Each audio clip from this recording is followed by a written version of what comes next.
She was a Coast Guard veteran and an adult film actress who ran two completely separate lives, and she managed both of them with the precision that most people reserve for one. On March 6, 2021, she drove 300 miles from Virginia to Ohio to spend the night with a man that she was planning to kill, and walked him into the woods of a national park the next morning. This is the Chelsea Perkins case.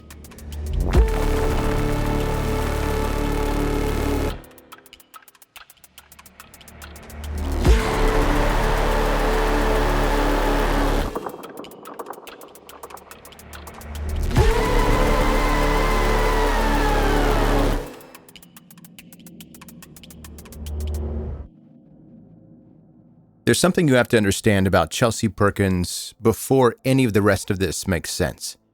She was not someone who had fallen apart. She was not visibly unraveling or struggling to hold things together. By all outward appearances, she was completely functional, highly functional, actually. She had served in the United States Coast Guard, and military service builds something specific inside a person, a tolerance for difficult conditions, a capacity to perform under stress, and a relationship with discipline that most civilians never quite develop. That training doesn't really leave you when the service ends. It travels with you, quietly embedded in how you move through the world. When Chelsea left the military, she built a second career that could not have looked more different on the surface. Under the name Selena Savage, she became an adult content creator with an Instagram presence and an OnlyFans account. She controlled every image, every interaction, every dollar. She decided what the audience received and how it was seen. For someone who had spent years inside a rigid military structure, having complete ownership over her own story probably felt exactly right. She maintained two lives simultaneously, each requiring a different version of the same person. And here's what matters most before we go any further. Matthew Dunmire was a real person. 31 years old, living in Ohio, with a history that intersected with Chelsea Perkins in ways the public record doesn't fully detail. Chelsea would later allege that Matthew had raped her, and that allegation became the engine for everything that followed. Matthew Dunmire never had the opportunity to address that allegation in any courtroom, never got to offer his own account of what happened between them. Whatever the truth was, only one of them was alive to describe it after March 6th, 2021. At some point in early 2021, Chelsea Perkins arrived at a decision. She was not going to report what she believed had happened. She was not going to pursue legal channels. She was going to handle it herself, with the same precision that her training had given her. She planned carefully, packed what she needed, and brought a loaded 9mm pistol from her home in Alexandria, Virginia. And then she got into her husband's smart car. The entire emotional weight of this decision was loaded into a tiny two-seater urban commuter with the highway presence of a shopping cart. She pointed that smart car toward Ohio for 300 miles of interstate. She reached out to Matthew Dunmire and arranged to meet him under the appearance of a normal visit. She arrived in Ohio on March 5th, 2021, picked him up, and the two of them checked into a vacation rental together and spent the night. Let me rewind and emphasize something that I've already told you. She alleges she was raped by a man, reached out to that man, picked him up, and spent the night alone in a house with him, a man that she had already decided that she was going to kill the next morning. They occupied that same space for hours. She maintained whatever surface the situation required, all night until morning came. The military trains people to perform under extreme psychological pressure. Years of building an online persona had given Chelsea something additional, the ability to separate what was happening inside her from what she projected outward. She'd spent years showing the world exactly the version of herself that she intended it to see.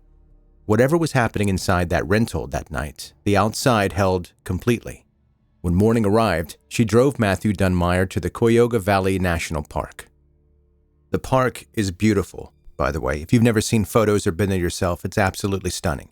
Meadows opening into dense tree cover, deep ravines cutting through the terrain, a historic cemetery sitting quietly within the landscape.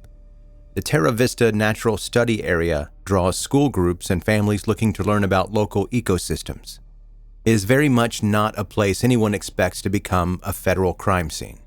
They hiked together past the cemetery, moving deeper into the park and further away from other visitors. Chelsea led Matthew off the trail and into some woods until they were out of anyone's view. On the morning of March 6, 2021, she drew that 9mm pistol she had carried from Virginia and shot him in the back of the head. Forensic evidence later confirmed the trajectory and position. He had no awareness of what was coming. She left his body in the ravine and walked out of the park. And then Chelsea Perkins went and got herself a tattoo. She wasn't running. She wasn't in crisis. She sat down that same day and had ink applied permanently to her skin. Whether this was some kind of ritual or a way of marking something she believed had been resolved or something else entirely is difficult to categorize with certainty. What it was is probably not the behavior of someone who had acted from a single unguarded moment of rage. She was calm enough to go get herself a tattoo. Matthew Dunmire's body was discovered by hikers a few days later. Because the murder occurred on National Park Service land, federal jurisdiction applied immediately, bringing resources Chelsea appears to not have fully accounted for. GPS data recovered from the smart car and from her cell phone rebuilt her entire route, from Alexandria to Ohio to the park and back. The timeline was assembling itself before investigators had even formally named a suspect. The piece of evidence that completed the picture came when agents executed a search warrant at her home in Alexandria and then examined her phone. She'd also written a note designed to read as though Matthew Dunmire had authored it himself, a fake suicide note composed in his voice, intended to redirect federal investigators toward the conclusion that the death was self-inflicted. After she wrote it, she deleted it. And let me tell you what federal forensic software is really good at: recovering deleted files from smartphones and computers. They found it. The note was right there, completely intact, in recovered data. It did not care that she had deleted it. When agents searched her home, they found 3 9mm pistols. One was inside a woman's purse, and inside the same purse was Chelsea Perkins' photo identification. Ballistics testing and DNA analysis were conclusive. That firearm was the weapon used to kill Matthew Dunmire, and her DNA was on it. She'd placed her ID in the same bag as the murder weapon. There is genuinely no way how that plays out well for you in a federal investigation. On May 27, 2025, Chelsea Perkins appeared in a federal court and pleaded guilty to second-degree murder and to using and discharging a firearm during a crime of violence on federal property. The decision to plead to second-degree rather than to face trial for first-degree murder almost certainly reflects a negotiated agreement designed to remove the possibility of a life sentence. U.S. District Judge Solomon Oliver Jr. sentenced her to 270 months in federal prison, which works out to be 22 and a half years. In the federal system, there is no parole. She will serve the overwhelming majority of that time and will also be ordered to complete 5 years of supervised release. What I keep returning to is how thoroughly authored this entire situation was.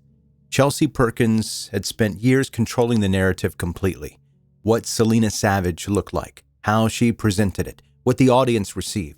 When something from her past threatened that sense of control, her instinct was to approach it the same way she approached everything else in her life, with planning, with precision, and with an intended outcome already decided.